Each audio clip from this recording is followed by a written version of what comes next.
Bonjour les amis, je vous parle d'informatique quantique et de son application dans le domaine de la santé, plus précisément dans le domaine de la santé publique, parce que moi je suis spécialiste en santé publique formée ici en France.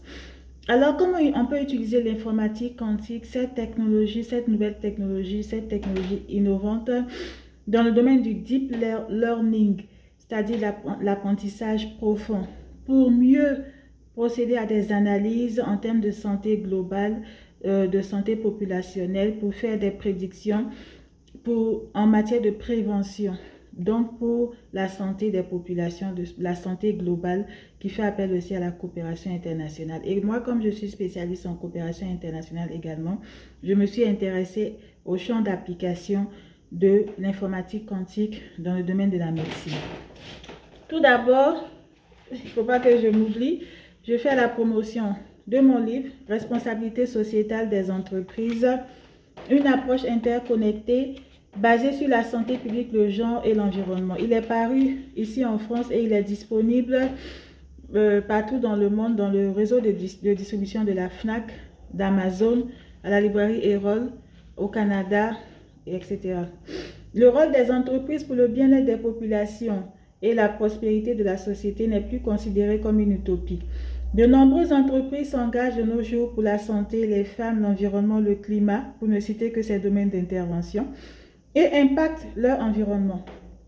De plus, le lien entre responsabilité sociétale des entreprises et performance des entreprises est de plus en plus évident. Sans parler de la loi qui vient encourager cette démarche.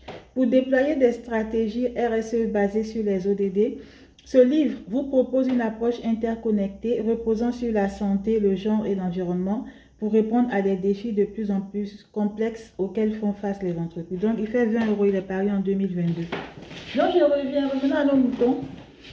Pourquoi j'ai décidé de vous parler de l'importance ou alors de l'usage possible de l'informatique quantique dans le domaine de la santé? Tout d'abord, je vous ai dit qu'en matière de santé publique, c'était très intéressant en matière d'analyse, de prédiction pour la santé globale.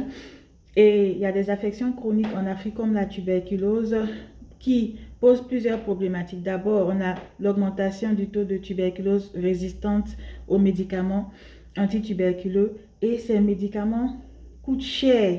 Ils sont financés par le Fonds mondial et ils coûtent cher. Le Fonds mondial de lutte contre le sida, la tuberculose et le paludisme. Et ces médicaments coûtent très cher aux États, au budget des États. Et quand on va vers une forme résistante de la tuberculose, le traitement s'étend pour les anciens protocoles sur 2 ans à peu près.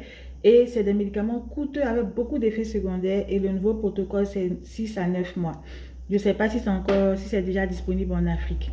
Parce que souvent, ces médicaments-là prennent du temps. Des bons médicaments qui ont moins d'effets secondaires, ça met du temps avant d'être disponible pour les patients en Afrique. Donc, je ferme la parenthèse. Donc, l'informatique quantique peut permettre d'améliorer les processus de fabrication des médicaments. Par exemple, pour produire des médicaments avec moins d'effets secondaires. Parce que ces médicaments, ils coûtent cher. En plus de ça, ils ont beaucoup d'effets secondaires, ce qui fait que les patients abandonnent parfois le traitement. Et quand le patient abandonne le traitement, ça augmente les risques de survenue de résistance et le traitement de la prise en charge de la forme résistante va durer plus longtemps, va coûter encore plus cher. Il y a même des formes ultra résistantes, etc., qui sont encore plus compliquées à prendre en charge pour le personnel de santé, qui coûtent plus cher. Donc, si on a une solution qui est l'informatique quantique qui permet d'améliorer les processus de fabrication des médicaments, peut-être pour produire des médicaments avec moins d'effets secondaires, ce qui va améliorer le taux de rétention des patients dans les centres de santé et donc réduire le risque d'apparition de tuberculose multirésistante. C'est une opportunité à saisir. Et aussi le diagnostic précoce. Des fois, il y a des difficultés de diagnostic. On confond la tuberculose avec d'autres maladies respiratoires pour les formes simples. Il y a aussi les formes multirésistantes qui ne sont pas vite détectées et c'est très contagieux. Par exemple, le patient va contaminer un cas contact dans sa famille. Ce membre de la famille ne sait pas qu'il a la tuberculose, il va prendre les transports comme il va contaminer d'autres personnes directement avec la forme multirésistante, dont le traitement fait 2 ans et qui coûte très cher, même si c'est gratuit pour le patient, mais c'est subventionné et ça coûte très cher. Donc, si on a des méthodes, grâce à l'informatique quantique, des méthodes de diagnostic précoce, par exemple de la tuberculose, qui impacte aussi le PIB des pays, hein, en termes d'absentéisme professionnel, scolaire, affecte vraiment les populations, qui appauvrit parfois les populations, même si le traitement est gratuit. Mais le transport pour aller prendre tous les jours, parce que c'est en ambulatoire, aller prendre tous les jours les médicaments ou toutes les semaines, tout ça, il y a des fois, ça impacte le budget des familles. Donc, s'il y a des moyens de diagnostic précoce, c'est aussi bon. Ensuite, il y a un point important dont je voulais vous parler, parce que l'informatique quantique permet au qubit d'être présent dans plusieurs états à la fois, contrairement aux ordinateurs classiques. Cela permet de résoudre des problèmes complexes, comme par exemple des systèmes de localisation sans GPS. Et il y a des stratégies de zonage qui sont mises en place. Ici, en région Nouvelle-Aquitaine, je suis. C'est la région en France où il y a le plus fort taux de tuberculose bovine. Et j'ai oublié de vous dire que la tuberculose bovine faisait partie des causes de l'augmentation de la survenue de résistance de tuberculose multirésistante, parce que le germe responsable de la tuberculose bovine, c'est-à-dire qui affecte les bovins, il est résistant à certaines molécules qui ont dans la prise en charge de la tuberculose, comme le pyrazinamide et la rifampicine. Donc, surtout le pyrazinamide. Et donc, ça augmente les risques de survenue de la tuberculose bovine, augmente le risque de survenue de résistance aux médicaments avec toutes les complications que j'ai expliquées auparavant. Donc, ici en région Nouvelle-Aquitaine, c'est l'une des régions, c'est la région en France où il y a la prévalence la plus élevée de tuberculose bovine. Je vais parler de l'impact déjà en France, ensuite l'impact en Afrique. L'impact en France, c'est que il n'y a pas, c'est rare. Il faut dire que la tuberculose bovine est rare. Mais le problème, c'est qu'il y a des normes au niveau de l'Union européenne. Si votre nombre de cas de tuberculose bovine atteint un certain seuil, vous allez être soumis à une réglementation plus lourde qui va coûter plus cher à l'État, aux agriculteurs et aux agro-industriels.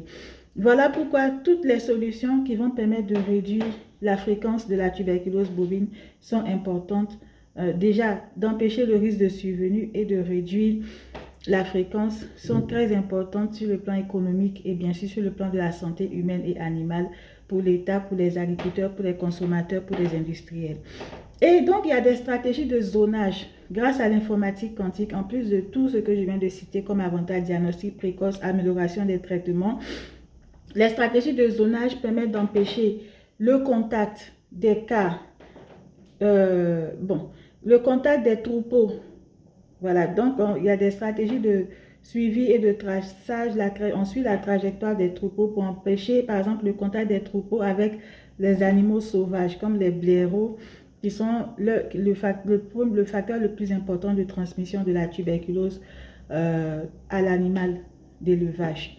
Maintenant, pour le cas de l'Afrique, la tuberculose bovine, à cause des habitudes des populations, c'est culturel parfois. Par exemple, chez les Peuls, ils sont souvent en contact avec les animaux d'élevage comme les bovins. Il y a aussi les moutons, etc., les animaux, mais surtout les bovins.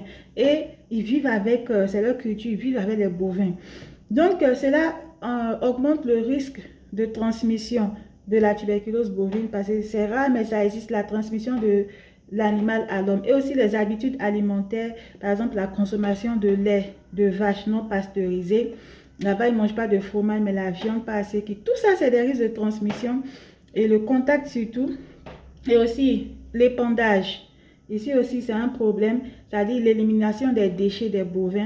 Quand ce n'est pas réglementé, quand ce n'est pas suivi, structuré, ça entraîne des risques de transmission dans l'environnement et à l'homme et à d'autres animaux, même les animaux domestiques.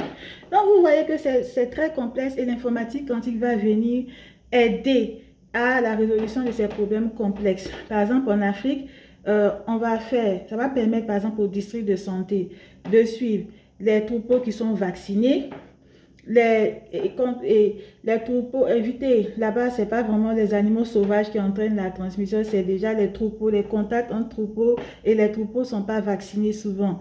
C'est les élevages, ils se promènent comme ça dans la rue, ils ne sont pas vaccinés, ils éliminent des bactéries dans l'environnement, les mycobactéries là dans l'environnement, ça va aller contaminer. Voilà, ils peuvent éliminer des formes résistantes ou bien aller contaminer vraiment de diverses manières. On n'est pas là pour faire un cours de santé publique ou quoi. Mais l'informatique quantique va vraiment résoudre ces problèmes complexes grâce à la possibilité de résolution de problèmes complexes liés à la dynamique de la tuberculose en Afrique et dans des contextes comme la région Nouvelle-Aquitaine ici en France, où cette maladie est un vrai problème parce qu'elle permet de mettre en œuvre, en plus de la résolution des problèmes complexes, elle permet de mettre en œuvre des systèmes de localisation sans GPS grâce à des capteurs. Vraiment, ils ont développé beaucoup de technologies dans ce sens. Voilà ce dont je voulais vous parler aujourd'hui et je vous souhaite une bonne journée.